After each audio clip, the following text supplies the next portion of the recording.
दोस्तों, बिहार विधानसभा चुनाव को देखते हुए अब बिहार में डोमिसाइल का मुद्दा जोर पकड़ने लगा है। बिहार स्टूडेंट यूनियन ने आगामी 5 जून को इसको लेकर महा आंदोलन करने की घोषणा कर दी। इसमें हजारों छात्रों के शामिल होने का दावा किया गया है।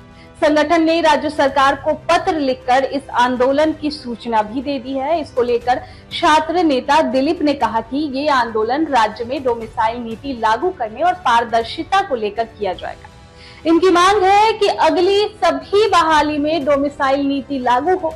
वहीं इस मुद्दे को लेकर राजद ने एक ट्वीट कर मामले को और गर्मा दिया है। दरअसल तेजस्वी यादव की तस्वीर के साथ राजद के सोशल मीडिया अकाउंट पर कहा गया है कि बिहार में 100% डोमिसाइल नीति लागू करेंगे। राजद के अब इस पोस्ट में लिखा गया है कि तेजस्वी यादव जी ने जो कह दिया समझो वो पूरा हो गया।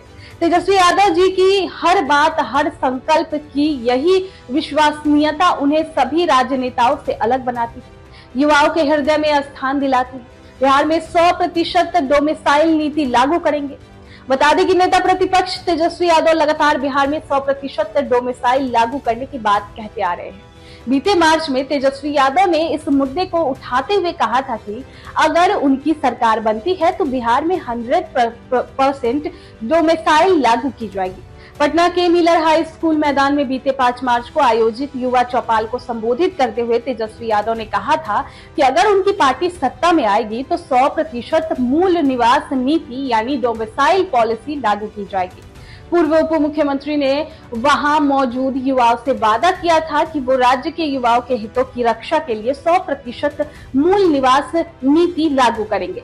तब उन्होंने पड़ोसी राज्य झारखंड का हवाला देते हुए कहा था कि 100% मूल निवास नीति लागू करने के प्रयास तकनीकी कारणों से असफल हो गया, लेकिन बिहार के लिए उन्होंने कई न्यायविदों से इस मामले पर चर्चा की है और इसका समाधान खोज लिया है।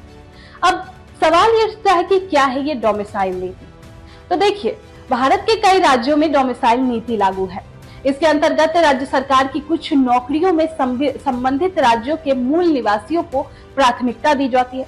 डोमिसाइल नीति किसी राज्य या देश में निवास करने वाले लोगों को कुछ विशेष अधिकार या सुविधाएं प्रदान करते हैं जो केवल उसी राज्य या देश के निवासियों के लिए उपलब्ध होती है। इसका उद्देश्य स्थानीय निवासियों के हितों की रक्षा करना और उन्हें बाहरी लोगों से अलग पहचान करना होता है। कई बार ये भारत के संघीय ढांचे पर आघात करता हुआ बताया जाता है और इससे जुड़े विवाद कई बार कोर्ट में पहुंच जाते हैं। दरअसल डोमिसाइल नीति को लागू करने का उद्देश्य नौकरियों, शिक्षा और अन्य सुविधाओं में स्थानीय निवासियों को प्राथमिकता देती है। इसका अर्थ है कि जो लोग उस राज्य के निवासी हैं, उन्हें इन सुविधाओं का लाभ उठाने के लिए अधिक अवसर मिलते हैं। इस खबर पर आपकी क्या राय है? कमेंट बॉक्स में जरूर बताएं।